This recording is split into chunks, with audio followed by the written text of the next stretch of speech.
ప్రతి కార్యక్రమం ఏర్పాటు చేసుకున్నాం. సోదరులు పచ్చపల్లి భాస్కర్ గారికి, శశాంకులు, వారి కుటుంబాలకు ఇప్పుడు వంద తెలిసిన మిమ్మల్ని మీ కుటుంబాన్ని ఇక్కడ దీవించాలని మనస్ఫూర్తిగా కోరుకుంటున్నాను. ప్రతి కార్యక్రమం ద్వారా దేవుడు మేము పొందాలని చెరువు మనకు కార్యక్రమం నేర్పిస్తున్న సోదరుల కుటుంబాలకు దేవుడు దీవెనలు ఆశీర్వాదాలు కలగాలని మనస్ఫూర్తిగా కోరుకుంటూ వాటి దాన్ని ప్రధాన మీరందరూ బాగున్నారు అనుకుంటున్నాను. ఈ విజ్ఞాపనలన్నీ ఎలా జరుగుతున్నాయి, 40 రోజుల ఉపవాసాలు ఇక్కడ బాగా జరుగుతాయని నమ్ముతున్నాను.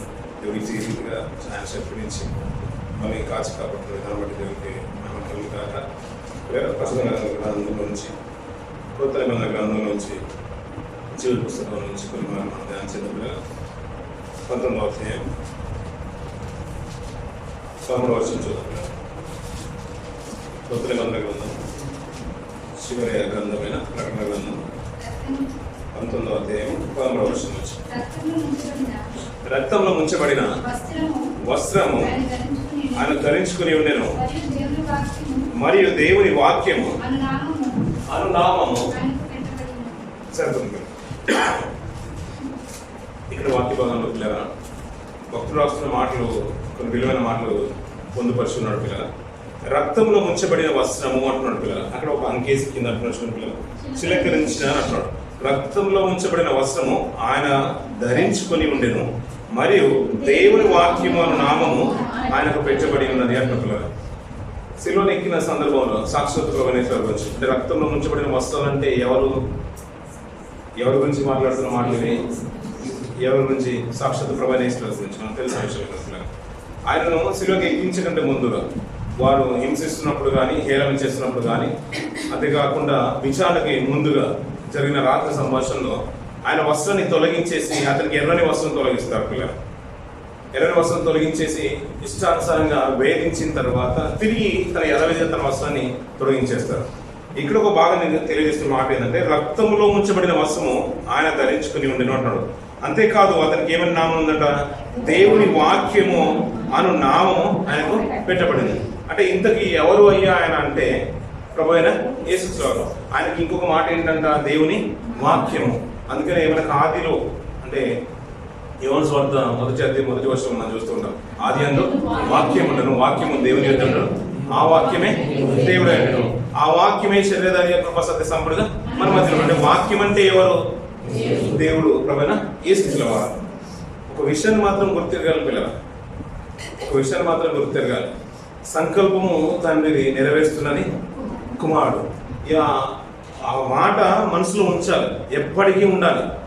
అన్నీ ఆయనే చేసేస్తున్నాడు, ఆయన ఇది చేసేస్తున్నాడు అనేదిగా లోకంలో ఉన్న విచారణ అంతా కూడా, లోకంలో ఉన్న ఆలోచన అంతా కూడా వాక్యం కలిపేయద్దు. ఆయన ప్రియకుమారుడు అంటున్నాడు. ఎవరికి ప్రియకుమారుడు? తండ్రికి ప్రియకుమారుడు. తండ్రి యొక్క ఆలోచన ఏంటంటే ఎవరు నశించడం ఆయనకి ఇష్టం లేదు. అందరి నిమిత్తం ప్రాణత్యాగం చేయాలంటే ఎవరు చేయాలనుకున్నారు? ఇప్పుడు త్యాగాన్ని కుమారుడు చేయాలనుకున్నాడు. ఆ బలి అర్పణ కుమారుని ఇవ్వాలనుకున్నాడు. అంటే కుమారుని ఇవ్వాలని ఆలోచన తండ్రిది అయితే అది సంకల్పించింది, అంటే చేయడానికి సంకల్పించింది సాక్షాత్ ప్రభువైన యేసుక్రీస్తు వారు, తన కుమారుడు. అక్కడ మాట్లాడుతున్న మాట ఏంటంటే, రక్తంలో ఉంచబడిన వస్త్రము ఆయన ధరించుకొని ఉండేను, మరియు దేవుని వాక్యమును నామము ఆయనకు పెట్టబడిన. అంటే వాక్యమే క్రీస్తు అనే విషయం మనకు క్లియర్ గా అర్థమవుతుంది. అంటే రక్తంలో పొందపరిచిన వస్త్రాలు ధరించుకున్నది ఎవరయ్యా అంటే క్రీస్తు అంటున్నాడు. ఆయనకు ఇంకొక నామం ఉందంటే దేవుని వాక్యం అనే మాట. ఈరోజు ఒక విషయాన్ని, చక్కని విషయాన్ని మనం ఆలోచిద్దాం పిల్లలు. కిందికి కొన్ని మాటలు మాట్లాడుతున్నాడు చూడండి పిల్లలు. పరలోకమందున సేనలు శుభ్రమైన తెల్లని నారబట్టలు ధరించుకొని తెల్లని గుర్రములెక్కి ఆయనను వెంబడించుచుండిరి అన్న పిల్లలు. గెస్సెమనే తోటలో ప్రార్థన ముగించుకున్న తర్వాత నిజంగా ఆయన మున్నీరు అవుతున్నారు పిల్లలు. ఆ వేదన మరణమంతా దుఃఖంలోకి తీసుకొచ్చిందంట. ఎందుకంటే ముందున్నది శిలువ యాగం ముందుంది. దాన్ని తట్టుకోలేక అతను రాత్రంతా కూడా కన్నీరు ప్రార్థన అవుతున్నాడు. అంటే మరణం ఎంత వరకు అంతగా ప్రార్థిస్తున్నాడంటే ఆ శ్రమ అంత గొప్పది. అంటే అందులో ఇంకా ప్రత్యేకంగా చెప్పాలంటే ఇక్కడ నుంచి దేవుని ఎడబాటు ఉండబోతుంది. తండ్రి అతన్ని విడిచిపెట్టబోతున్నాడు. ఆ ఎడబాటు ఇంకా దేవునికి చాలా తీరంది. ఇంతవరకు ఆయన హస్తం అతను వెన్నట్టే ఉంది, నీ చేతిని నీ దక్షిణాస్తాన్ని పట్టుకున్నాను అన్నాడు. కానీ ముందున్న శిలువ యాగంలో ప్రభు చేయి తండ్రి విడిచిపెట్టబోతున్నాడు. అది ముందు అది అన్ని కూడా తలంచుకుంటే నిజంగా దేవా ఈ నీ చిత్తం అయితే ఈ గిన్నెను తొలగించు, నా యుద్ధ నుంచి తొలగించు. అయినా అది నా చిత్తం కాదు, నీ ఇష్టమే సిద్ధించాలి, నీ ఇష్టమే నెరవేర్చబడాలి. ఆయన ముందున్న ఆలోచన బట్టి ముందున్న క్రియ అంతా కూడా ఆయన తెలుసు కాబట్టి పరిస్థితి అంతా కూడా ముందుగానే కన్నీటితో ప్రార్థన చేస్తున్నాడు పిల్లలు. అలాంటి సందర్భంలో అతను పట్టుకోవడానికి గతించిన సేవలు మనం విన్నాం. అనేకులు వచ్చి బందిపోటు దొంగలను పట్టుకున్నట్టుగా వచ్చి ఉదయంతో కత్తులతో వచ్చి అతను పట్టుకోవడానికి వచ్చేసారు పిల్లలు. ఆ సందర్భంలో పేతురు గారు వెంటనే కత్తి తీసి ఆ ఒక దాసుని చెవి తెగ నరికేశారు. అతని పేరు మలుపు అన్నాడు. వెంటనే ప్రభు అతని చెయ్యి మళ్ళీ స్వస్థపరిచినట్టుగా, పేతురు నీ కత్తి నీ వరలో ఉంచును, నేను తండ్రిని వేడుకోలేని అనుకుంటున్నావా? అంటే ఈ క్షణంలో కూడా నేను తండ్రిని వేడుకుంటే తండ్రి నా కొరకు ఎవరిని పంపిస్తారంట? 12 సేన అంటే వ్యూహాల్ని పంపించేస్తారంట. ఆ మాట కూడా చూడండి పిల్లలు, ఇలాగే ఉంచుకోవడం మీరు మళ్ళీ వచ్చేది అదే సువార్త. ఈ కత్తిని వరలో తిరిగి పెట్టుము, కత్తి పట్టుకొని వారందరూ కత్తి చేతనే నశించురు. ఈ సమయమున నేను నా తండ్రిని వేడుకొనలేననియు వేడుకొనిన ఎడల ఆయన 12 సేన వ్యూహముల కంటే ఎక్కువ మంది దూతలను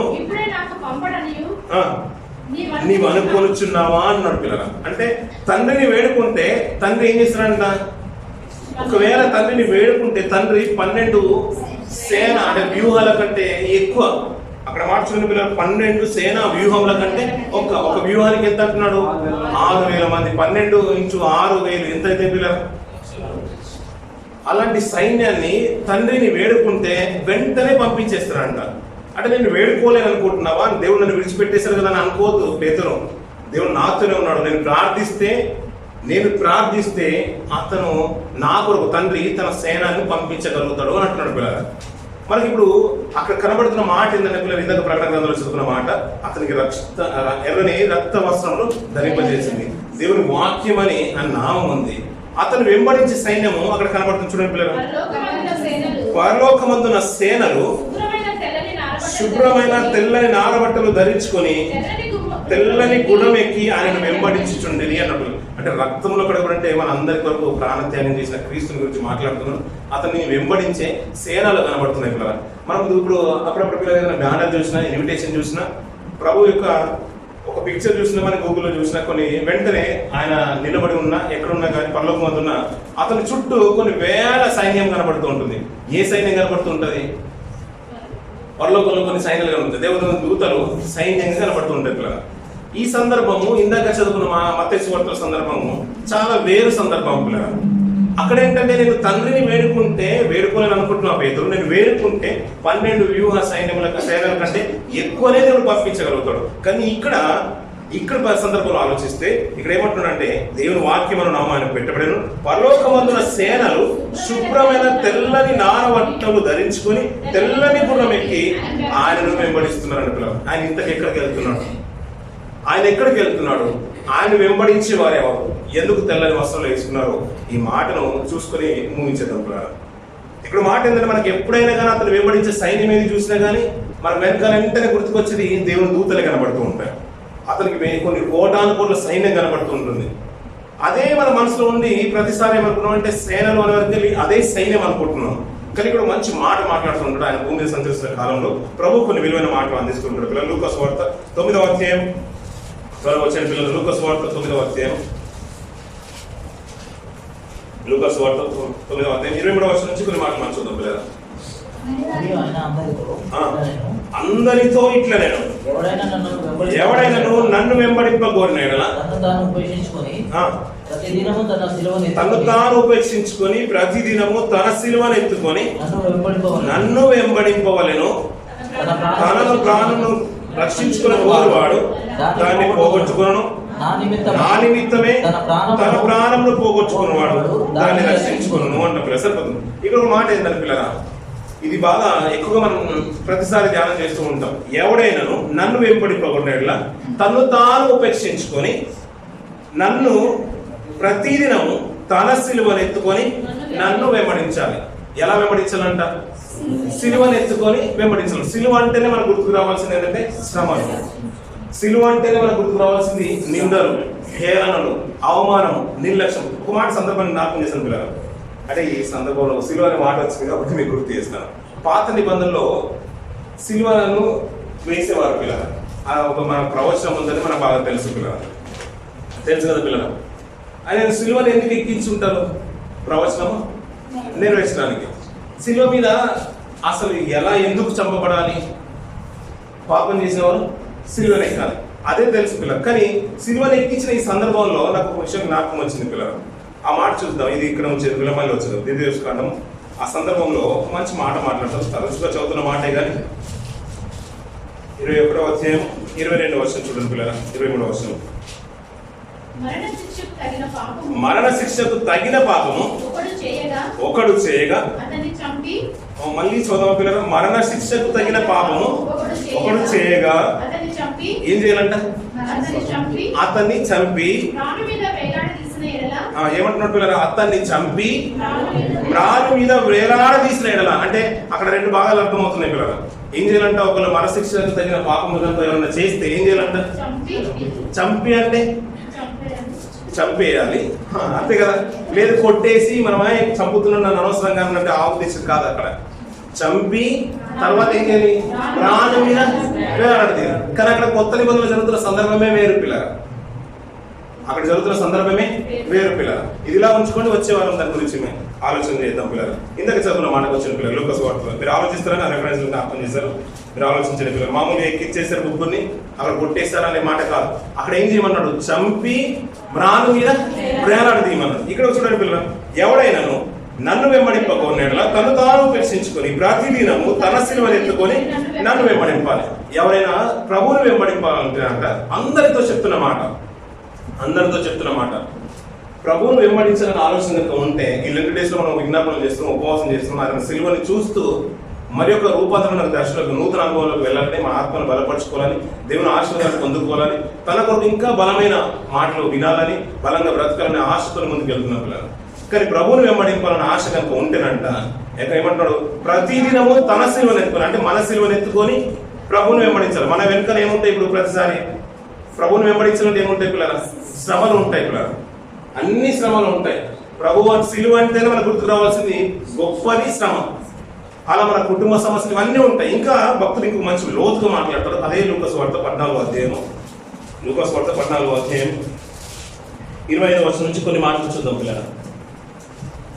బహుజన సమూహములు ఆయనతో కూడా వెళ్ళుచున్నప్పుడు, ఇప్పుడు ఆయన చేస్తారంట, ఆయన వెంబడిస్తున్నారు. ఇప్పుడు ఆయనతో కూడా వెళ్ళుచున్నప్పుడు ఇప్పుడు మీరు అందరూ వస్తున్నారు కదా, బాగానే ఉంది. నేను ఒక విషయం చెప్పాలనుకున్నాను. ఏం చెప్పాలనుకున్నాడు ప్రభు చెప్తున్నాడు పిల్లలు? ఎవడైనాను నా యుద్ధకు వచ్చి తన తండ్రిని, తల్లిని, భార్యను, పిల్లలను, అన్నదమ్ములను, అక్క చెల్లెళ్లను, తన ప్రాణమును సహా ద్వేషింపకుంటే వాడు నా శిష్యుడు కానేరడు. మరియు ఎవడైనను తన సిలువను మోసుకొని నన్ను వెంబడింపని ఎడల వాడు నా శిష్యుడు కానేరడు అంటున్నారు. ఇప్పుడు ప్రభువుని వెంబడింపాలంటే ఏం క్వాలిటీస్ ఉండాలో మనకు తెలిసిపోయింది మనందరికి.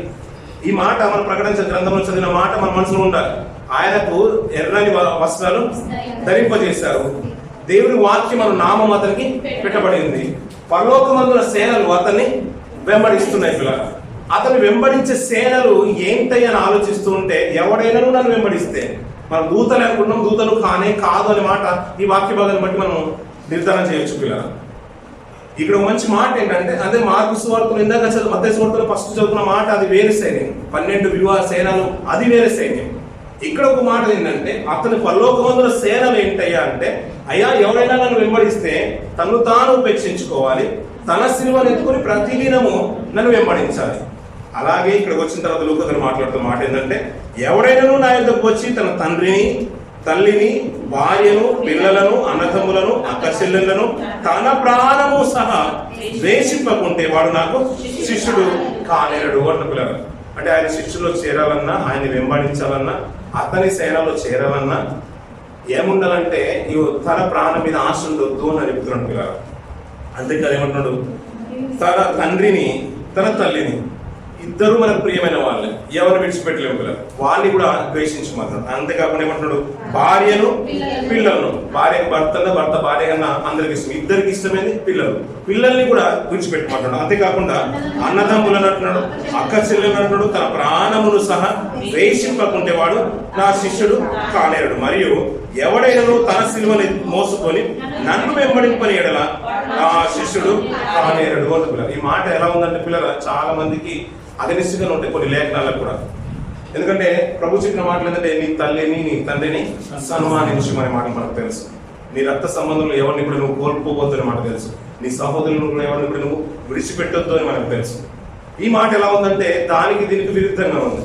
ఎందుకు విరుద్ధంగా అనిపిస్తుంది అంటే కొన్ని మాటలు ఆలోచిస్తుంటే పిల్లల, ఎప్పుడైనా పిల్లల కొన్ని ఆర్మీ సెలక్షన్స్ కానీ మిలిటరీలో జాయిన్ అయిన వాళ్ళని చూసారా పిల్లల, ఆర్మీలో ఉన్న వాళ్ళని చూసారు కదా, మనకు బాగా తెలుసు కదా, ఇండియాలో మనకు కొన్ని మిలిటరీ బాగా తెలుసు. అందులో జాయిన్ అయిన వాళ్ళని చూస్తుంటే పిల్లలు వారికంటే కొన్ని టెస్టులు ఉంటాయి, పాస్ అయిన వారికి ట్రైనింగ్ ఉంటుంది. ట్రైనింగ్ అయిన తర్వాత ప్రతిసారి మనకున్న ఆశ ఏంటంటే అయ్యా నాకు మా అమ్మగారు అంటే బాగా ఇష్టం, నేను వెళ్ళేసి వస్తాను ఈరోజు రాత్రి కంటే వెళ్ళనిస్తారు పిల్లలు. నాకు తల్లి గారు అంటే ఇష్టము, నా నాన్నగారు అంటే బాగా ప్రాణం, నేను వెళ్ళొస్తానంటే వెళ్ళనిస్తారు పిల్లలు, వెళ్ళండి పిల్లలు. ఇప్పుడే పెళ్లి చేసుకున్నాను, ఇంచుమించు 6 నెలలనే కాలేదు, నువ్వు వెంటనే రమ్మను వచ్చేసాను, మళ్ళీ కొద్దిగా ఎమర్జెన్సీ లీవ్ అని పెట్టుకుని మళ్ళీ వెళ్ళొచ్చా పిల్లరా? వెళ్ళరాదు పిల్లలు. అప్పుడే కొంతమంది పిల్లలు ఉన్నారండి, నేను చూసుకున్న ఆశ పుడుతుంది, రాత్రి పంపించేయగలుగుతారు పిల్లలు. లేదు పిల్లలు, ఎందుకంటే వాళ్ళు ఎక్కడ ఉన్నారు? ఆర్మీలో ఉన్నారు, ఒక సేనలో ఉన్నారు, సైన్యంలో ఉన్నారు. ఇంకో చెప్పాలంటే సైన్యంలో ఉన్నారు. సైన్యంలో ఉన్న వారికి కొన్ని నియమాలు ఉంటాయి, నిబంధనలు ఉంటాయి. వారు ఏంటంటే ఎప్పుడు పడితే అప్పుడు వెళ్ళడానికి లేదు పిల్లలు. కానీ మరి లోకంలో కొంతమంది ఉన్నారు కదా, వారి కుటుంబంతోనే ఉండొచ్చు, భార్య పిల్లలతోనే ఉండొచ్చు, తల్లిదండ్రులతోనే ఉండొచ్చు, తన ప్రాణాన్ని అమితంగా ప్రేమించుకోవచ్చు, తనకి ఇష్టమైంది చేసుకోవచ్చు, ఎక్కువగా ప్రేమించు. అంటే తల్లి కంటే, తండ్రి కంటే, భార్య కంటే, పిల్లల కంటే, భర్త కంటే, అన్నదమ్ముల కంటే, అక్క చెల్లెల కంటే మనం అంటేనే మనకి ఎక్కువ ఇష్టం పిల్లలు. చివరికి అందరూ పోయినా మనం బ్రతకాలనుకుంటాం పిల్లలు, అంతే పిల్లలు. కానీ దాన్ని కూడా ద్వేషించుకోమంటున్నాడు. ఎక్కడ ఎవరిని వెంబడించమంటే ప్రభువుని వెంబడించాలంటే దాన్ని కూడా ద్వేషించాలంటున్నాడు. కానీ ఆర్మీలో ఉన్న వాళ్ళని చూడండి పిల్లలు, వారికి ఏంటంటే ట్రైనింగ్లోనే చెప్పింది ఏంటంటే నీ కుటుంబం మీద నీకు ఆశ ఉండదు, నీ దేశం, నీ రాష్ట్రం కానీ, నీ ఊరు కానీ, నీ ప్రదేశం కానీ అవి ఏం గుర్తురావు. నీకు గుర్తుకురావాల్సింది ఒకటే, నీ దేశం. దేశం కొరకు నువ్వు ఏం చేయాలంటే నీ ప్రాణమైన ఇచ్చేట్టుగా ఉండాలి, ఎప్పుడు పిలిచినా నువ్వు అలర్ట్గా ఉండాలి, అంతే కదా పిల్లలు. కొద్దిగా లేట్ అయినా దానికంటూ పనిష్మెంట్ ఉంటుంది. అందుకనే నియమాలు ఎలా ఉంటాయంటే కట్టుదిట్టంగా ఉంటాయి, ఖండితంగా ఉంటాయి. అందులో వెళ్ళాలంటే ఒక ఆశ ఉంటుంది, చాలా దేశం కొరకు సర్వ్ చేయాలని. కానీ అందులో ఉన్న వారికి సిస్టమేటిక్ గా ఉంటారు, వారి జీవన విధానం అలాగే ఉంటుంది, వారి కుటుంబ స్థితిగతులు కూడా అలానే ఉంటాయి. అలాగే ప్రభువుని వెంబడించే వారు ఎలా ఉండాలంటే, ఒక ఆర్మీలో ఉన్న వారికి తన కుటుంబము, తన ఊరు మీద ఎలాగైతే ఆశ ఎక్కువ ఉండదో అలాగే ప్రభువుని వెంబడించే వారికి కూడా లోకంలో ఉన్న వాటి మీద కూడా ఆశ ఉండొద్దు అంటుండే పిల్లలు. అలా నేను ద్వేషించమంటున్నానే ఆ మాట కాదు పిల్లలు, తల్లిదండ్రులను ద్వేషించమని కాదు. ఎవరు తన సేనలో చేరాలనుకుంటున్నారో, ఎవరికి ఆయన కొరకు నమ్మకంగా బ్రతకాలనుకుంటున్నారో వారికి చెప్తున్న మాట ఏంటంటే, అయ్యా మీరు లోకమంతా కూడా పెంటగా చూసినట్టుగా చూడాలి, దానిలో ఏమీ లేదన్నట్టుగా చూడాలి. నన్ను వెంబడించేవాడు ఏమంటున్నాడు, కిందికి చూడండి పిల్లలు, ఎవడైనా తన సిలువని మోసుకొని నన్ను వెంబడింపని ఎడల వాడు నా శిష్యుడు కానేరడు అంటున్న పిల్లలు. మనకంటూ కొన్ని శ్రమలు ఉన్నాయి, అవన్నీ కూడా ఎలా ఉంటాయంటే పిల్లలు, సాహసంకి వెళ్ళాలంటే కొన్ని నిందలు వస్తూ ఉంటాయి పిల్లలు, కొన్ని వేదనలు కలుగుతుంటాయి, కష్టాలు కలుగుతుంటాయి. అంత కష్టపడి 30 రోజులు కష్టపడి ఒక కార్యక్రమం ఏర్పాటు చేసుకోవాలంటే ఇంచుమించు 300 dirhams 350 dirhams ఖర్చు అవుతాయి పిల్లలు. అంటే అది ఒకవేళ దేవుళ్ళలోకి లేకుండా బయటే ఉన్నాం అనుకోండి పిల్లలు, దేవుల్లో లేకుండా లోకంలోనే ఉన్నాం అనుకోండి, అది మిగిలిపోతుంటాయి కదా, సంవత్సరం రాకుండా మిగిలిపోతూ ఉంటాయి కదా. అంటే ప్రతిదాని వెనక ఏంటంటే ధనం వెచ్చించాలి, సమయం వెచ్చించాలి. కుటుంబానికి ఈ టైంలో ఒకళ్ళు ఇంటికాడ ఉంటే ఇంటికి ఫోన్ చేసి మాట్లాడవచ్చు. కానీ అవన్నీ కూడా కాదనుకుని ప్రభులోకి వస్తున్నాం అంటే ప్రతిదాన్ని కూడా మనం ఏం చేయాలంటే సాక్రిఫైస్ చేయాల్సిందే, అన్నింటిలో సాక్రిఫైస్ చేయాల్సిందే. దేవుని కొరకు బలంగా బ్రతకాలనుకుంటారట, వీటన్నింటి మీద ఆశ వదులుకోవాలి అంటున్నారు. ఇప్పుడు మళ్ళీ చదువు పిల్లల ప్రకటన మాట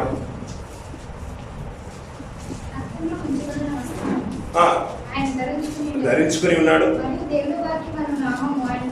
పెట్టబడి ఉన్నది. పరలోకమందున సేనలు శుభ్రమైన తెల్లని నారబట్టలు ధరించుకొని తెల్లని గుర్రములెక్కి ఆయనను వెంబడించుచుంటిరి అంట పిల్లల. ఎలా ఉన్నారంటే వీళ్ళు తెల్లని గుర్రాలెక్కి ఆయన వెంబడిస్తూ ఉన్నారంట పిల్లలు. ఆయన వెంబడించే వారి గురించి ఇంకొక మంచి మాట మాట్లాడుతారు అదే ప్రకటన గ్రంథంలో. చూద్దాం పిల్లలు, 14వ అధ్యాయం 14వ అధ్యాయం 4వ వచనం నుంచి కొన్ని మాట చూడండి పిల్లలు. వీరు స్త్రీ సాంగత్యమున అపవిత్రులు కాని వారును స్త్రీ సాంగత్యమును ఎరగని వారునై ఉండి గొర్రె పిల్ల ఎక్కడికి పోవునో అక్కడికెల్లా ఆయనను వెంబడిస్తున్నారు. అక్కడ మార్చిన పిల్ల అద్భుతమైన మాట కదా పిల్లలు. గొర్రె పిల్ల అంటే మనకి ఎవరు తెలుసు? గొర్రె పిల్ల అంటే ఎవరు? మరి గొర్రెల కాపరి అంటే ఎవరు? ఇప్పుడు గొర్రె ఆయన, గొర్రె పిల్ల ఇప్పుడు ఆయన. ఇప్పుడు గొర్రె పిల్ల ఎవరు? గొర్రె పిల్ల మనం. గొర్రెల కాపరి ఎవరు? ఆయన.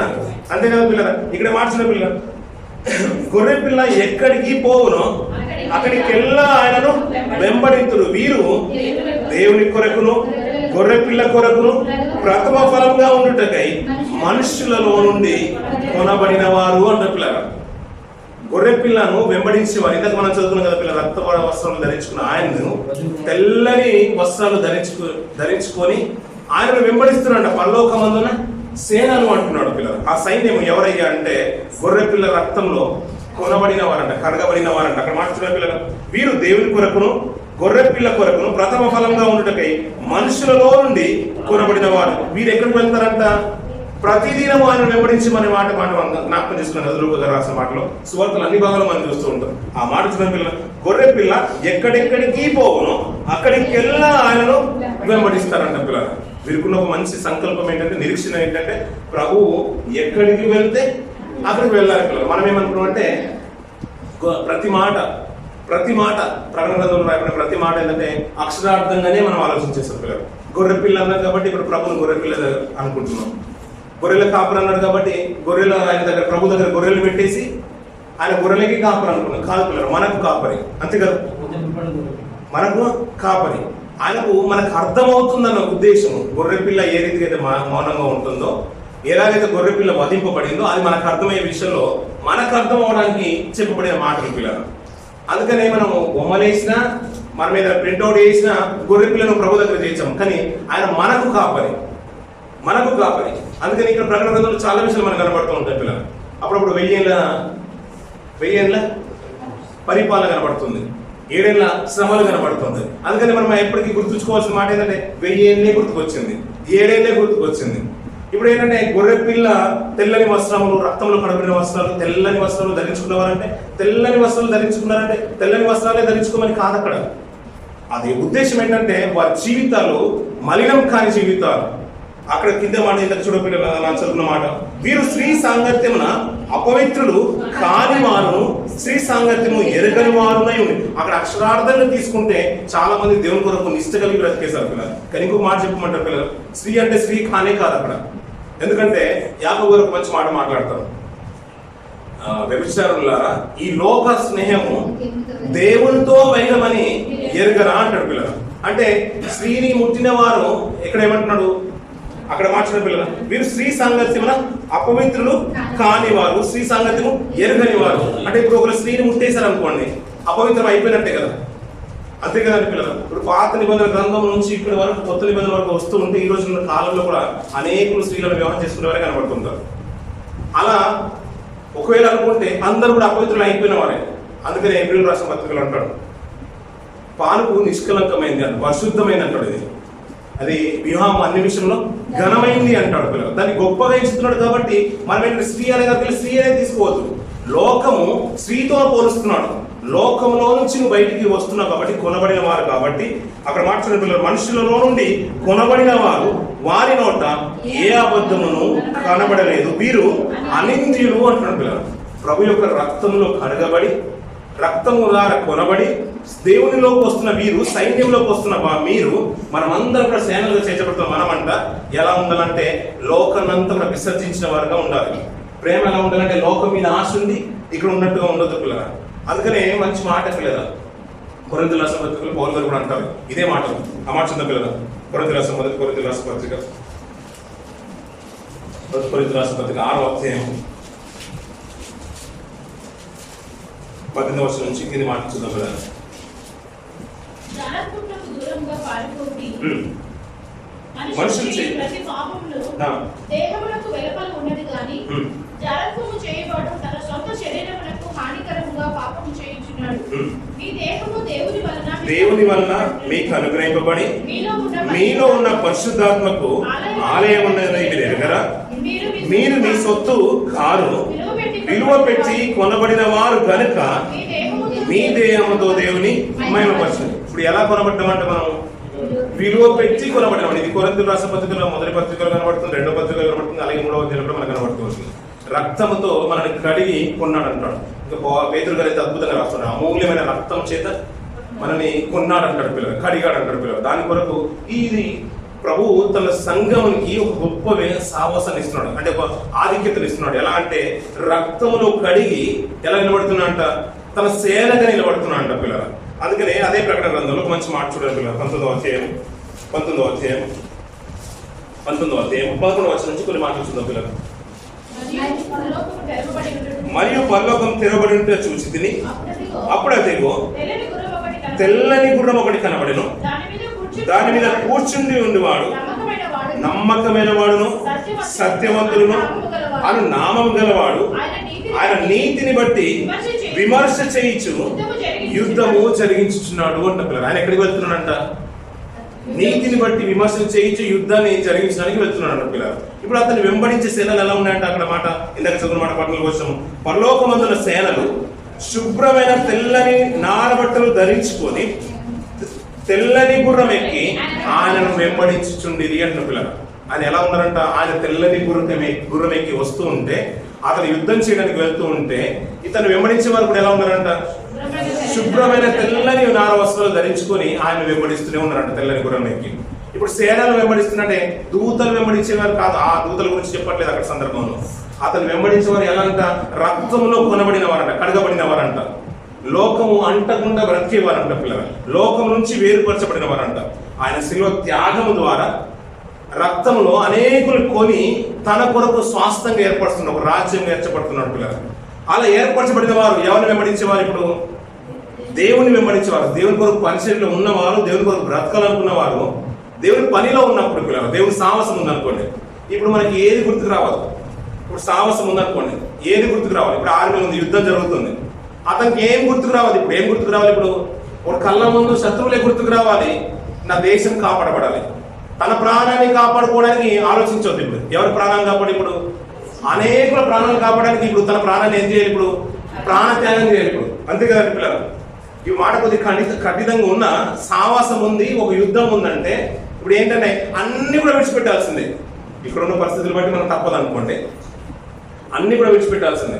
కానీ కొన్ని తప్పని పరిస్థితుల్లో మనకు కావాలని వెనకెళ్తాం పిల్లలు. కొన్నిసార్లు మధ్యరాత్రి కూడా సైలెంట్ మోగుతూనే ఉంటుంది పిల్లలు ఆర్మీ క్యాంపులలో.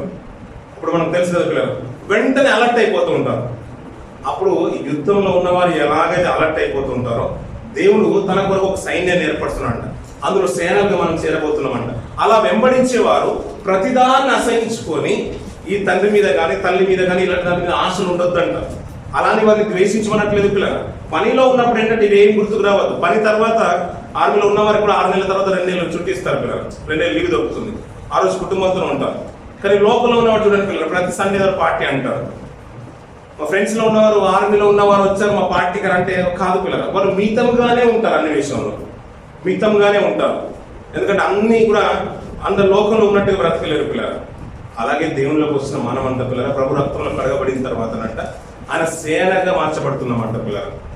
ఆ పరలోక మందులో సేన అంటున్నాడు కదంటే పరలోకాన్ని ఇంకా మామూలుగా ఇంకో మాటలు చెప్పాలంటే సంఘాన్ని దేవుని రాజ్యము అన్నాడు, పరలోక లోకము అన్నాడు, దీన్ని పరలోక రాజ్యము అన్నాడు సంఘాన్ని చూస్తూ. ఇది నా కొరకు బ్రతుకుతారని దేవునికి ఒక ఆశ ఉంది. అందుకని మనమందరం కూడా తన కొరకు సేనగా ఉండాలని తన ప్రాణాన్ని పెట్టి మనల్ని కొన్నాడు, కడిగి పవిత్రులుగా సంఘంలో నిలబెట్టేశాడు పిల్లలు. మనకు శుద్ధమైన వస్త్రాలు ఇచ్చేశాడు. తెల్లని వస్త్రాలు అంటే మంచి మలినం కాని జీవితాలకు సాదృశ్యమైన జీవితాలు పిల్లలు.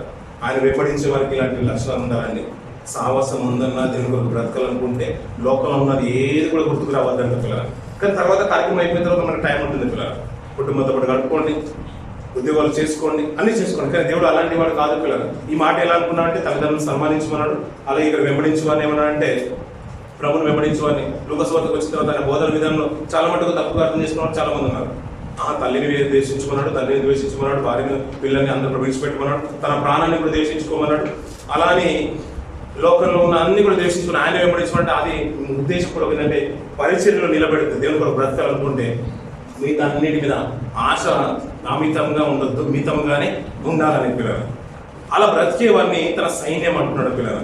అందుకని శిష్యులు కూడా ప్రభు నన్ను వెంబడించమని ఏర్పరచుకున్నాడు పిల్లలు. నన్ను వెంబడించమంటే వెంబడిస్తామన్నారు. అయ్యా నేను గొర్రెల కాపని కొట్టుదురు అంటే నన్ను కొట్టడానికి సిద్ధమవుతుందంటే అది నీకు దూరం అవునుగా కానీ పేదరు పలికిన సందర్భం అని బాగా తెలుసు. అయ్యా నువ్వు వెళ్తున్నావు కదా, నేను వెళ్ళే చోటికి నువ్వు రాలేవు పేదరు అంటే నేను ఎక్కడికైనా వస్తానన్నాడు. ఎక్కడి వరకు వస్తానంట? మరణం వరకు కూడా వస్తానన్నాడు పిల్లల. ఇక్కడ వెంబడిస్తేనంట పిల్లల అంత ఆలోచన కూడా ఉండాలి పిల్లల. ఆయన సైన్యానికి ముందుంటున్నాడు కదా, ఆయన యుద్ధానికి వెళ్తున్నాడు కదా, మనకు కూడా తెల్లని గుర్రాలు ఇచ్చి తెల్లని వస్త్రాలు ఇచ్చి మనల్ని కూడా వెంబడించమంటున్నాడు కదా. ఒకళ్ళు యుద్ధానికి వెళ్ళిన సైన్యంలోకి వెళ్ళిన అతను తిరిగి వస్తారని నమ్మకం కుటుంబంలో ఉన్న వారికి ఉంటుందా? తిరిగి వస్తారని నమ్మకం ఉంటుందా పిల్లల? యుద్ధం ఏ క్షణంలో జరిగినా పోతే ప్రాణం పోవచ్చు అని ఉంటుంది. మన ముందున కాపరి తన ప్రాణాన్ని పెట్టేశాడు మిగతా ఎవరికి రక్షణ లేని మనందరి కొరకు పిల్లలు. ఇప్పుడు కాపరే ప్రాణం పెడుతూ ఉంటే సైన్యం ఏం చేయాలి? ఇప్పుడు మన ముందున్న రాజే తన ప్రాణత్యాగం చేయడానికి సిద్ధమవుతున్నాడు. ఎందుకంటే మనందరినీ రక్షించడానికి. ఒకవేళ తన ప్రాణత్యాగం చేయకపోతే లోకంలో ఉన్న వారికి రక్షణ లేదు అంటున్నాడు పిల్లలు. మరి ఆయన మాదిరికరమైన జీవితాన్ని చూపించేశారు అంటున్నాడు కదా. ఆ సేనలు కూడా అలాంటి సేనలుగా బ్రతకాలనుకుంటే మరి లోకంలో ఉన్నాయని కూడా విసర్జించుకోవాల్సిందే కదా. లోక ఆశల మీద గురించి కూడా అమితంగా ఉండాల్సిన మన కోరికలను కూడా చంపుకొని దేవుని కొరకు నిష్ఠగా బ్రతకాల్సిందే పిల్లలు. మనం లోకంలో ప్రభు అయిన యేసులో లోకంలో సంచరిస్తున్న కాలంలో పిల్లలు ప్రతి మాటను అనేకులు దాన్ని వేరే కోణంలోనే ఆలోచించారు, కాంట్రవర్సీగానే తీసుకున్నారు. ఆయన ఇలాంటి మాటలు మాట్లాడుతున్నది కఠినమైన మాట, ఈ ఖండితమైన మాట, ఆయన శరీరాన్ని తినేదించిన అందరిని వెంబడించమంటున్నాడు. ఇలా వెంబడించినప్పుడు అనేకులు వెంబడిస్తున్నారు. ప్రభు ఇంత గొప్ప కార్యాలు చేస్తుండే కదా అని ముగ్గురు వెంబడించే వరకు వచ్చేసారు పిల్లలు. ఆయన చూస్తున్నారు అతనితో ఉంటే సుఖమైన జీవితం ఉంటుందని ఒక అతను వచ్చి వెంబడించాలనుకుంటున్నాడు. ఇంకొక ఆయన ఏంటంటే ప్రభు వెంబడించు అంటే నాకు లోకంలో నా తండ్రి గుర్తుకు వస్తున్నాడు, తండ్రిని బాధ పెట్టుకొని రానివని అతను అవకాశం అడుగుతున్నాడు. అంటే లోకం గుర్తుకొస్తుంది. కానీ ప్రభువుని వెంబడించాలనుకుంటే ఆయనకు మించిన ఆశ లోకంలో మనకి ఏది ఉండక్కర్లేదు పిల్లలు. ఒకవేళ ఆయన్నే వెంబడిస్తూ ఉంటే తగిన సమయాన్ని దేవుడు కేటాయిస్తారు పిల్లలు. దాని తర్వాత మన ఆలోచన, మన కుటుంబ పోషణ అవన్నీ కూడా మనకు వెనకాల వస్తూ ఉంటాయి. ఆర్మీకి వెళ్ళిన వారు యుద్ధంలో ప్రాణాన్ని కోల్పోతారని ఎలాగైతే నమ్మిపోతున్నారో దేవుని కొరకు బ్రతికి వారు పిల్లల లోకంలో నుంచి, లోకాశల నుంచి అన్నింటి కూడా విసర్జించుకొని ముందుకు వెళ్లాల్సింది. అందుకని ఒక మాట మాట్లాడతారు యోహాను పత్రిక 3వ అధ్యాయం 1 వచనం. యోహాను రాష్ట్ర పత్రిక 3వ అధ్యాయం, మొదటి రాష్ట్ర పత్రిక 3వ అధ్యాయం. ఆయన మన నిమిత్తము తన ప్రాణము పెట్టిన గనుక దీని వలన ప్రేమ ఎట్టిదని తెలుసుకొనుచున్నాము. మనము కూడా సహోదరుల నిమిత్తము మన ప్రాణములను పెట్ట బద్ధులమై ఉన్నాము అన్న పిల్లలు. దీనివల్ల ఏమైంది? ప్రేమ అంటే ఏంటి అంటే ప్రాణం పెట్టడమే ప్రేమ అని తెలుసుకున్నాం. ఆయన ఇంకను మనం నీతిమంతులుగా కాకముందుగానే మంతులుగా ఉండగానే పాపులుగా ఉండగానే తన ప్రాణాన్ని మన కొరకు పెట్టేసినంట పిల్లలు. దీన్ని బట్టి ప్రేమ ఇట్టిదని మనం తెలుసుకుంటాం. ఆయనక మీరు పాపులు, మీరు అనీతిమంతులు అని పిలవక స్నేహితులని, సహోదరులని పిలవడానికి ఇష్టపడ్డాడు పిల్లలు. మీరు కూడా మీ సహోదరుని మీతో ప్రాణం పెట్ట బద్దులు కావాలనుకున్న పిల్లలు. నిజంగా ఇది ఏదో సైన్యము యుద్ధం అంటున్నాం అంటే నిజంగా దేవుడు అలాంటి మాటలు రాయించేశారు పిల్లలు. పేతురు రాష్ట్ర పత్రిక చూడండి, తిమోతి రాష్ట్ర పత్రిక చూడండి పిల్లలు. తిమోతి రాష్ట్ర పత్రిక చూడండి, 2వ తిమోతి రాష్ట్ర పత్రిక 2వ అధ్యాయం, 2వ తిమోతి రాష్ట్ర పత్రిక 2వ అధ్యాయం 3వ వచనం 4వ వచనం చూడండి పిల్లలు. క్రీస్తు యొక్క మంచి సైనికుల వలె ఇక్కడ మార్చిన పిల్లల క్రీస్తు యేసు యొక్క మంచి సైనికుడు అంటే చెడ్డ సైనికుడు కూడా ఉంటాడు. ఏమంటే క్రీస్తు యేసు యొక్క మంచి సైనికుడు అంటున్నాడు. మంచి సైనికుడు అంటే చెడ్డ సైనికుడు కూడా ఉంటారు పిల్లలు. అందుకనే మంచి సైనికుల వలె నాతో కూడా శ్రమను అనుభవించమని. అంటే బోర్డర్లో ఉన్న వారికి సుఖం ఉంటుందా పిల్లలు?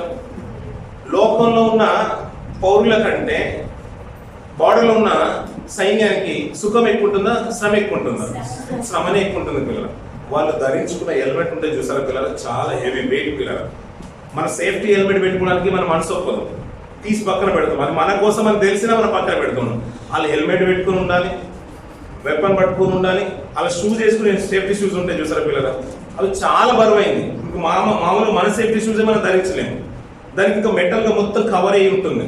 ఇవన్నీ ధరించుకొని కొన్ని సార్లు ఏంటంటే పిల్లలు 6 గంటలు, 8 గంటలు, 12 గంటలు, 24 అవర్స్ బార్డర్లో నిలబడే ఉండాలి, కాల్చుకునే ఉండాలి వారు డ్యూటీ ఉన్నప్పుడు పిల్లలు. డే నైట్ అలాగే ఉండాలి పిల్లలు. మంచి సైనికుని వలె నాతో కూడా శ్రమను అనుభవించుము. సైనికుడు ఎవడను యుద్ధములకు పోనప్పుడు తన దండులో చేర్చుకున్న వారిని సంతోష పెట్టవలనని ఈ జీవన వ్యాపారంలో చిక్కుకొనడు అంట పిల్లలు. ఈ జీవన వ్యాపారం, ఈ లోకంలో ఉన్న ఆశల మీద చిక్కుకొనడు అంట పిల్లలు. ఎవరినంట? సైనికుడు ఎవడను యుద్ధమునకు పోవునప్పుడు తన దండులో చేర్చుకున్న వారిని. అయ్యా మనం సంఘంలో చేర్చబడ్డాం కదా, కాపర్ని సంతోష పెట్టవాలని, మనల్ని తీసుకొచ్చిన వారిని సంతోష పెట్టవాలని, మనకు సాయం చేసే వారిని సంతోష పెట్టవాలని అప్పుడప్పుడు మన మాటలు వింటూ ఉంటాం. వారికి సంతోష పెట్టినట్టుగా మన మాటలు ఉండొద్దు. ఎందుకంటే ఎవరిని సంతోష పెట్టబట్టుగా ఉండాలి? మన ప్రభువును సంతోష పెట్టినట్టుగానే ఉండాలి మన మాటలు. ఇక్కడ చూడండి పిల్లలు, తను దండులో చేర్చుకున్న వారిని సంతోష పెట్టవాలని ఈ జీవన వ్యాపారంలో చిక్కుకొనడు, ఈ లోకాశంలో చిక్కుకొనడు. అంతే. నమ్మకమైన సైనికుడు ఎలా ఉంటాడు అంటే, ఆడు చెట్టివాడైనా కానీ మంచి సైనికుడు అనే ఉండాలి. మంచి సైనికుడు ఏం చేస్తాడు? తన ప్రాణాన్ని తెగించి ముందు నిలబడతాడు పిల్లల, అన్నిటికీ ముందు నిలబడతాడు. ఎందుకంటే మాదిరి మన ప్రభు చూపించేశారు వెళ్ళడు పిల్లలు. అందుకనే నేను మంచి సైనికుని వాళ్ళే నాతో కూడా శ్రమను అనుభవించుము అంటున్నాడు పిల్లలు.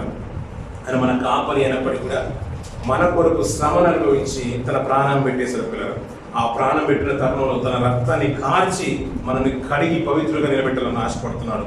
మనం బ్రతుకుతామా లేదని మనకు చింతున్నా, అంటే మనం నమ్మకం లేకపోయినా ఆయన ఉన్న ఆశ ఏంటంటే, మీరు నా కొరకు బ్రతకాలని ముందుగానే తన సంకల్పంలో మనల్ని కొరకు బ్రతికించుకోవాలని, కడిగి పవిత్రంగా నిలబెట్టుకోవాలని ఆశతో మన ప్రాణాన్ని, తన ప్రాణాన్ని మన ప్రాణం కొరకు రక్తాన్ని కార్చేసిన పిల్లలు. తనను వెంబడించే వారు ఎలా ఉండాలంటే అలాగే ఉండాలనుకుంటున్నారు పిల్లలు. లోకాశల వైపు వెళ్ళొద్దు. తను చేసిన త్యాగాన్ని మనం స్మరణ తెచ్చుకుందాం పిల్లలు. ఎందుకంటే ఆయన చిందించిన రక్తము గొప్పది. ఎందుకంటే మనల్ని అది అందరికీ దక్కనిది. కడిగి పవిత్రులుగా తన దండులో మనల్ని చేస్తుంది, సంఘంలో చేస్తున్నది. ఇప్పుడు సంఘంలో ఉన్న వారు ఎలా ఉండాలంటే ప్రతిసారి అలర్ట్గానే ఉండాలి. ఎప్పుడు అనౌన్స్మెంట్ వస్తుందా, ఎప్పుడు సంఘంలో ప్రార్థన ఉందని తెలుస్తుందా, ఎప్పుడు సాహస కొడుకు తెలుస్తుందా, వెంటనే ఇప్పుడు టక్కన కార్యక్రమంలోకి రావాలి పిల్లలు. అందుకనే ఉన్నారు పిల్లలు. ఒక అనౌన్స్మెంట్ రాగానే ఆర్మీ వారు అందరూ కూడా టక్కన ఎలాగైతే వచ్చి ఆ రోలు నిలబెడతారో వారి ఆయుధాలు, ఆ ఉపయోగకరమైన వస్తువులన్నీ కూడా తొలగించుకొని, యుద్ధ ఉపకరణాలన్నీ కూడా ధరించుకొని ఎలాగైతే నిలబడుతూ ఉంటారో మనం కూడా ఏంటంటే ప్రతిసారి అలర్ట్గానే ఉండాలి పిల్లలు. లేదు కొన్నిసార్లు మనం ఎలాంటి నిర్లక్ష్యం చేస్తూ ఉంటాం పిల్లలు. మనకు కూడా ఏంటంటే వారికి డాలు ఇచ్చినట్టుగా, యుద్ధ పరికరాలు ఇచ్చినట్టుగా మనకు కూడా ఏంటంటే విశ్వాసం అనే డాల్ ఉంది, మనకు ఆత్మ ఖడ్గం ఉంది. మనం కూడా ఏం చేయాలంటే తనతో పాటు యుద్ధంకి మనం వెళ్తున్నాం. ప్రభు యుద్ధంలో ఉన్నాడు, న్యాయవంతుడు, సత్యవంతుడు, ఆయన తీర్పు తీసుకు యుద్ధం చేస్తున్నాడు. ఇప్పుడు మనకు కూడా ఏంటంటే తనని వెంబడించే పరలోకమందున సేన అన్నాడు పిల్లలు. ఆ సేనలో మనం కూడా ఉండాలనుకుంటే పిల్లల, అతన్ని వెంబడించేవారు నమ్మకంగా వెంబడించండి. మనకు కూడా యుద్ధం ఉంది పిల్లల. లోకాన్ని జయించి రావాలి. ఇప్పుడు ప్రతిరోజు మనకు ఎదుర్కొనే ప్రతి సమస్య ఎలా ఉంటుందంటే పాపంలో పడగొట్టే రీతిగానే ఉంటుంది. మన ముందు ప్రతి ఆశ అప్పుడే ఏదో ఒకటి వస్తుంది. సాహసం వెళ్ళాలనుకున్నప్పుడే అప్పుడు ఏదో ఒకటి జరుగుతుంది. అప్పుడే మనకి జీవితంలో ఏదో ఒకటి ఎదురవుతూ ఉంటుంది. వీటన్నీ ఏంటంటే అపవాది ఈ రీతి యుద్ధానికి కావాల్సిన, అంటే మనల్ని పాపంలో పడే రీతిగా ఏదో ఒక విషయంలో మనల్ని ముందు పెడుతూనే ఉంటున్న పిల్లలు. ఈ సులువుగా చిక్కులు పెట్టే ప్రతి పాపాన్ని కూడా విడిచిపెట్టి ఆయన సైన్యంలో చేరిన మనమందరం, సంఘంలో చేరిన మనమందరం కూడా నమ్మకంగా ఉన్న ఆయన వైపు చూస్తూ ముందుకు వెళ్ళాలి పిల్లలు. ఎందుకంటే మన ముందున కాపరి ఆయన తన ప్రాణాన్ని పెట్టి మరి తన ప్రాణాన్ని సైతం లెక్క చేయకుండా సర్వమానవాళ్ళని రక్షించడానికి ముందున్నాడు పిల్లలు. ఈ రోజులో మనం ఏమి ధ్యానం చేస్తున్నాం, ఏం సాక్రిఫైస్ చేస్తున్నామో మనం ఆలోచించుకోవాలి పిల్లలు.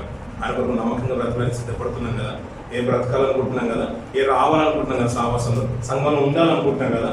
మరి ఉండాలనుకున్నప్పుడు మంచి సైనికుల వల్ల ఉండాలనుకుంటున్నామా, ఏదో మామూలు సైనికులుగానే ఉండాలనుకుంటున్నాం పిల్లలు. మామూలు సైనికులుగా ఉండాలనుకున్నాం అనుకోండి, లోకాశలతో పాటు ప్రభు పనిలో ఉంటాం. అది మనం చేస్తున్నాం అనుకుంటాం. కానీ మంచి సైనికుడు ఎలా ఉంటుందంటే ప్రభువును సంతోషపెట్టడానికి ఇష్టపడుతుంటాడు. సాహసం అయిపోయిన తర్వాత మనకంటూ టైం ఇస్తూ ఉంటాడు దేవుడు. ఆ టైంలో మనకున్న పనులన్నీ కూడా పూర్తి చేసుకోవచ్చు, ఉదయం డ్యూటీకి వెళ్ళొచ్చు, అన్ని చేసుకోవచ్చు. మళ్ళీ అవకాశం ఉన్నప్పుడు, పని ఉన్నప్పుడు వెంటనే ఆ పనిలో పాలిభాగస్వాములు ఉండాలి పిల్లలు. అది నమ్మకమైన మంచి సేవకుడుకున్న మంచి సైనికుడు ఉండాల్సిన లక్షణాలు పిల్లలు. యుద్ధం ఉందంటే లేదంటే నేను యుద్ధంలో ఉండను, నేను వెనకాల ఉంటాను, నేను ఇంటికి వెళ్ళిపోతాననే మాట ఎలాగైతే సైనికుడు పలకకూడదో, మనం కూడా పిల్లలు రక్షణ పొందుకొని సంఘంలోకి వచ్చిన తర్వాత ఏ రోజు ఈ ప్రాణం మీద ఆశ ఉంటుంది పిల్లలు. దాన్ని ప్రేమిస్తే దాన్ని కోల్పోతారు, తన ప్రాణాన్ని పోగొట్టుకుంటాడు అన్నాడు. ఒకవేళ తన ప్రాణాన్ని ప్రేమించకుండా తను రక్షించిన ప్రభువుని ప్రేమిస్తే తన ప్రాణాన్ని రక్షించుకుంటాడు అన్నాడు పిల్లలు. అలా నమ్మకంగా ఉందాం పిల్లలు. ఎందుకంటే తన ప్రాణాన్ని పెట్టిన ప్రభు వైపు చూస్తూ ఒక మంచి మాట చూద్దాం పిల్లలు.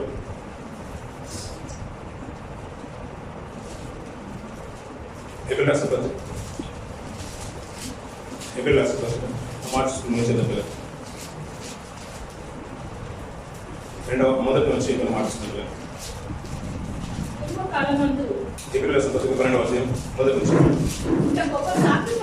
ఇంత గొప్ప సాక్షి సమూహము మేఘం వల్లే మనల్ని ఆవరించినందున మనము కూడా ప్రతి భారమును సులువుగా చిక్కులు పెట్టు పాపను విడిచిపెట్టి విశ్వాసమున కర్తయు దాన్ని కొనసాగించువాడైన యేసు వైపు చూచుచు మన ఎదుట ఉంచబడిన పందెంలో ఓపికతో పరిగెత్తుదము.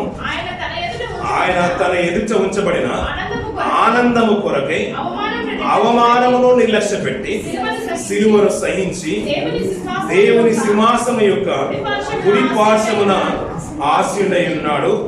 మీరు అలసట పడకయు మీ ప్రాణాలు విసుకకై ఉండునట్లు పాపాత్ములు తనకు వ్యతిరేకంగా చేసిన తిరస్కారం అంతయు ఓర్చుకొనిన ఆయనను తలంచుకోండి అంటున్నాడు పిల్లలు. మనకు బలం ఇచ్చే మాటలు, ధైర్యాన్ని ఇచ్చే మాటలు, ఇంకా మనల్ని పూసిచ్చే మాటలు పిల్లలు. ఎందుకంటే లోకంలో ఉంటున్నాం కాబట్టి ప్రతి విషయంలో అలసిపోతూ ఉంటాం, వెనుకడుగు వేస్తాం, సన్నగిలిపోతుంటాం.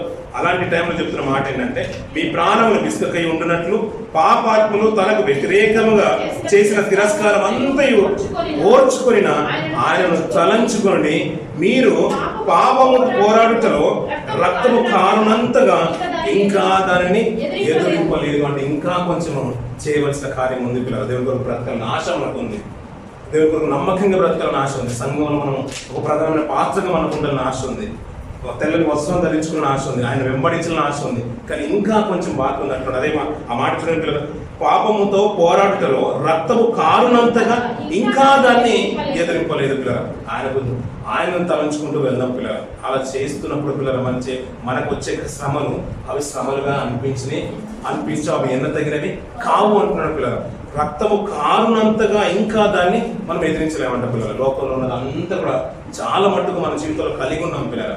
నేనైనా మనమైనా చాలా మట్టుకు అది మన క్రియల్లో కనబడుతూ ఉంటుంది. అందుకనే దాన్ని ఎదిరించాలంటే ప్రభువును తలంచుకుందాం పిల్లలు. ప్రతి దాన్ని అవమానాన్ని నిర్లక్ష్య పెట్టి ఆనందం కొరకు సిలువను సహించి దేవుడి యొక్క సింహాసనం యొక్క కుడిపార్శ్వమున ఆశీనుడైన పిల్లలు. ఆ నిత్యత్వాన్ని స్వతంత్రించుకోవాలనుకుంటే దేవుడు ఇచ్చిన ఈ సదా అవకాశం పిల్లలు. ఆయన సిలువను స్మరణ తెచ్చుకుంటూ ఆయన రక్తంను కాల్చిన తరుణాన్ని జ్ఞాపకం చేసుకుంటూ సిలువ కూడికలు మనం ముందుకెళ్తున్నాం కాబట్టి ఇది ఒక మంచి ప్లాట్ఫామ్గా మనం వినియోగించుకున్నాం పిల్లలు. ఈ 47 దినాల్లో ఇంకా మన ఆర్థికంగా మన జీవితాలు బలపరచుకోవడానికి, మన విశ్వాస జీవితాలను చక్కగా కట్టుకోవడానికి అనువైన సమయంగా మనం వినియోగించుకుందాం పిల్లలు. సమయం ఉందనగానే అనౌన్స్మెంట్ రాగానే ప్రతి కార్యక్రమంలో పాల్గొనండి పిల్లలు. మీరు ఏర్పరచుకున్నప్పుడు ఎవరైనా రాకపోతే మీకు ఎలా ఉంటుందో, విశ్వాసులు ఎవరైనా కుటుంబాలు కార్యక్రమం ఏర్పడుతున్నప్పుడు మీరు రాకపోతే కూడా అలాగే ఉంటుంది. ఇప్పుడు ఎవరైనా ఏర్పరచుకున్నప్పుడు దాన్ని బలపరిచినట్టుగా మీరు అందరూ రావాలి, తప్పకుండా రావాలి. ఆలస్యమైన రండి పిల్లలు. ఎందుకంటే వాళ్ళు నీరసించుకోవద్దు. వాళ్ళు ఇలాంటి కార్యక్రమాలు, బలమైన కార్యక్రమాలు ఎన్నో చేయాలి, సంఘంలో కార్యక్రమాలు చేయాలి. మనం ఆధ్యాత్మికంగా కార్యక్రమంలో పాల్గొన్నట్టు ఉంటుంది, మన ఆత్మీయ స్థితిని పెంపొంచుకున్నట్టు ఉంటుంది, వారికి సహకరించినట్టుగా ఉంటుంది. ఇలాంటి కార్యక్రమం ఏర్పాటు చేసుకుని అనేకులకు సత్యవాక్యాన్ని అందించాలని, దేవుని మాటలు అందించాలని, మరి ఇది ప్రార్థన అవసరం గడపాలని ఆశ కలిగి మరి కార్యక్రమం ఏర్పాటు చేసుకున్న మన ప్రియ సహోదరులకు, భాస్కర్ గారికి, శశాంకి ప్రభు నామ హృదయపూర్వక వందనాలు తెలియజేస్తూ మీ అందరికీ ప్రభు నామ హృదయపూర్వక వందనాలు తెలియజేసి మాట దీవించి ఆశిస్తున్నాను.